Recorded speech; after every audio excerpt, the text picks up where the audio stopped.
नमस्कार, स्वागत है आपका झारखंड समाचार में। झारखंड में 15 नवंबर से नई नई योजनाएं लाएंगी हेमंत सरकार। गरीबों के बीच बांटी जाएंगी दाल। तो वहीं गैर मजरूआ भूमि पर विवाद सुलझाने को नई नीति जल्द, सरकार ने बनाई कमेटी। और बाबूलाल का प्लान 2024 के लिए जातिगत किलेबंदी में जुटी भाजपा। वहीं रांची में होगा women's Asian champions trophy 2023। Japan की टीम पहुंची रांची। पारंपरिक नृत्य और ढोल नगाड़े के साथ हुआ स्वागत। और आज राजधानी समेत झारखंड के कई इलाके में हो सकती है झमझमा बारिश। बंगाल की खाड़ी में बना है गहरा दबाव, हल्की बारिश की संभावना। महादशमी के बाद साफ होगा मौसम। तो अब तक की सभी बड़ी खबरों पे बात करने से पहले आपसे छोटी सी अनुरोध है कि कृपया वीडियो को एक प्यारा सा लाइक अवश्य कर दीजिएगा, क्योंकि आपका एक लाइक करना ही हमारे मेहनत का फल होता है। तो शुरुआत करते हैं आज की पहली और बड़ी खबर से। इस वक्त की बड़ी खबर झारखंड से आ रही है, जहां 15 नवंबर से झारखंड में नई नई योजनाएं लाएंगी हेमंत सोरेन। गरीबों के बीच बांटी जाएंगी दाल। दरअसल झारखंड स्थापना दिवस यानी 15 नवंबर के मौके पर मुख्यमंत्री हेमंत सोरेन आपकी सरकार आपके द्वार अभियान 3 की शुरुआत करेंगे।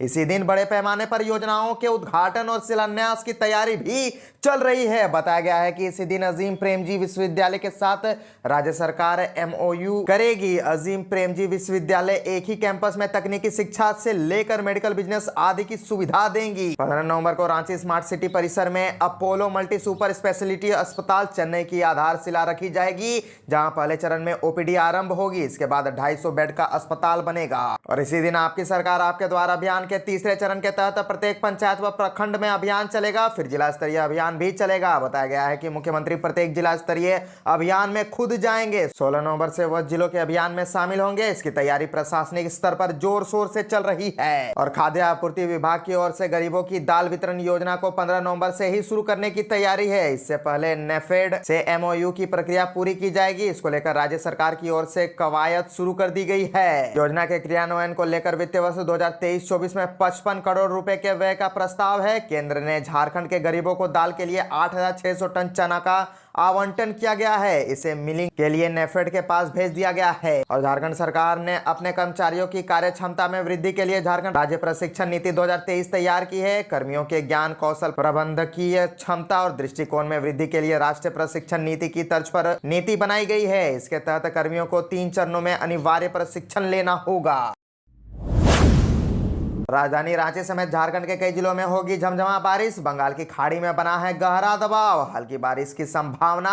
तो वहीं महादशमी के बाद साफ होगा मौसम। दरअसल आज से राजधानी रांची सहित पूरे झारखंड के मौसम में बदलाव हो सकता है। मौसम विज्ञान केंद्र रांची के मुताबिक राजधानी रांची में आज बादल छा सकते हैं। इस बादल का असर यह होगा कि किसी किसी इलाके में भारी बारिश होगी। हालांकि मौसम विज्ञान केंद्र का कहना है कि आसमान में बादल छाए रहेंगे, पर महादशमी के बाद मौसम फिर से पूरी तरह से साफ हो जाएगा। मौसम के बदलते मिजाज का असर नवमी दशमी में होने वाले रावण दहन कार्यक्रम पर पड़ सकता है। मौसम में इस तरह का व्यापक बदलाव बंगाल की खाड़ी में बने गहरे अति दबाव के और व्यापक होने की वजह से हुआ है। अरब सागर में भी सीवियर साइक्लोनिक स्टॉर्म बना हुआ है। इसका असर झारखंड में देखने को नहीं मिलेगा, जबकि बंगाल की खाड़ी में बने गहरे अति दबाव के और व्यापक होने की वजह से सोमवार के बाद 25 को ही हल्के बादल छाए रह सकते हैं। मौसम विभाग रांची के अनुसार बंगाल की खाड़ी के साथ में निम्न दबाव क्षेत्र बना हुआ है। अब यह अति दाब क्षेत्र में बदलकर पश्चिम बंगाल और बांग्लादेश तट की ओर बढ़ रहा है। इसी वजह से यह अगले 24 घंटे के दौरान तट से टकरा सकता है। झारखंड में इसका असर उन्हीं इलाके में पड़ सकता है जो पश्चिम बंगाल से सटे हुए हैं। मौसम विभाग के अनुसार संथाल परगना और कोल्हान के इलाके पर कहीं कहीं अच्छी बारिश हो सकती है। मौसम विभाग रांची के अनुसार अगले 24 घंटे के दौरान मौसम में बदलाव देखने को मिलेगा। निम्न दबाव का असर पश्चिम बंगाल के साथ झारखंड के सभी इलाके में असर पड़ेगा। मौसम के परिवर्तन का असर यह भी होगा कि झारखंड में रात के तापमान में 2 से 3 डिग्री की वृद्धि हो सकती है।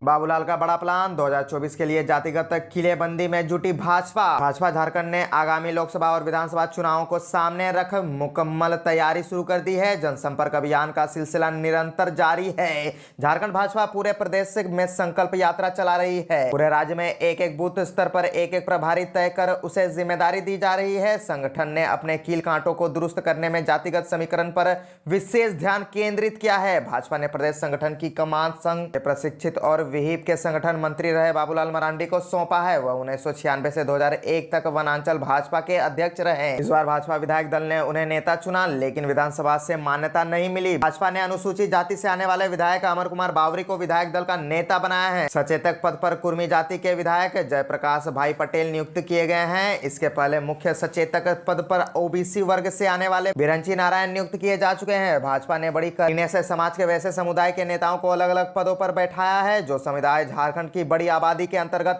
आते हैं। बाबूलाल मरांडी संथाल आदिवासी समुदाय से आते हैं। आदिवासियों में यहाँ सर्वाधिक आबादी संथाल आदिवासियों की है। राज्य के दुमका, गुड्डा, पाकुड़, राजमहल के अलावा गिरिडीह, धनबाद, कोडरमा, बोकारो, पूर्वी तथा पश्चिम सिंहभूम जिले में संथाल आदिवासी निवास करते हैं। राज्य में जनजातियों की कुल आबादी 26.5% है। इससे आधी से अधिक आबादी संथाल आदिवासियों की है। इसके बाद मुंडा, उराव और हो आदिवासी की आबादी है। आदिवासियों के बाद यहाँ ओबीसी सर्वाधिक संख्या में है। इनमें कुर्मी, तेली या यादव हैं। इनकी कुल आबादी लगभग 40% से ज्यादा है।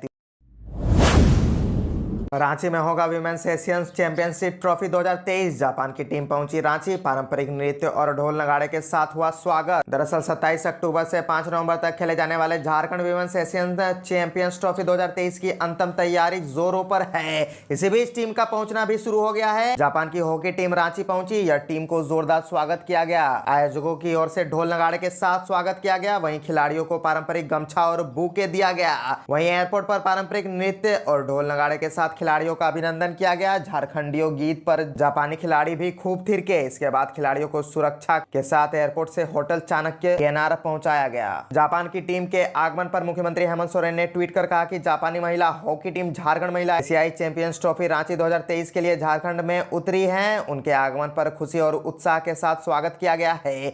वहीं एयरपोर्ट पर टीम का स्वागत हॉकी इंडिया के महासचिव भोलानाथ सिंह, हॉकी झारखंड के महासचिव विजय शंकर सिंह, रजनीत कुमार ने किया। वहीं प्रशासन की ओर से सिटी एसपी राजकुमार मेहता, हटिया डीएसपी राजा मित्रा, डोरंडा थाना प्रभारी लक्ष्मीकांत, एयरपोर्ट थाना प्रभारी आनंद सहित कई जवान मौजूद थे। झारखंड महिला एशियाई चैंपियंस ट्रॉफी रांची 2023 मोराबादी स्थित हॉकी मैदान में 27 अक्टूबर से 5 नवंबर तक मैच खेले जाएंगे। इस प्रतियोगिता में 6 टीम हिस्सा ले रही है। गैर मजरूबा भूमि पर विवाद सुलझाने को नई नीति जल्द। सरकार ने बनाई कमेटी। राज्य सरकार गैर मजरूबा भूमि को परिभाषित करेगी। गैर मजरूबा, आम गैर मजरूबा, खास कैसरे हिंद भूमि के उपयोग के संबंध में सीएनटी या एसपीटी एक्ट में खास उल्लेख नहीं है, पर सरकार यह स्पष्ट करेगी कि गैर मजरूबा भूमि पर निजी व्यक्ति का क्या हक है या सरकार का किस प्रकार अधिकार व नियंत्रण है। मुख्यमंत्री हेमंत सोरेन ने लैंड रिफॉर्म्स एक्ट 1950 के तहत नई नीति तैयार करने का निर्देश दिया है। इसके बाद राजस्व निबंधन एवं भूमि सुधार विभाग ने एक समिति का गठन किया है। समिति अपना मंतव्य सहित स्पष्ट प्रतिवेदन को 2 माह के अंदर विभाग को देगी। राज्य के विभिन्न जिलों में अलग अलग समय में रिकॉर्ड ऑफ राइट्स का अंतिम प्रकाशन हुए कई वर्ष बीत गए हैं। गैर मजरूबा, आम मजरूबा, खास कैसरे हिंद भूमि के उपयोग के संबंध में नियमित रूप से क्षेत्रीय कार्यालय और विभाग में अनेक शिकायतें प्राप्त होती है और इसके संबंध में उत्पन्न विवादों के फलस्वरूप विभिन्न न्यायालयों में अनेक मुकदमे भी राज्य सरकार के विरुद्ध किए गए हैं। गैर मजरूबा भूमि के उपयोग में संबंध ने नीति निर्धारण की आवश्यकता को देखते हुए सभी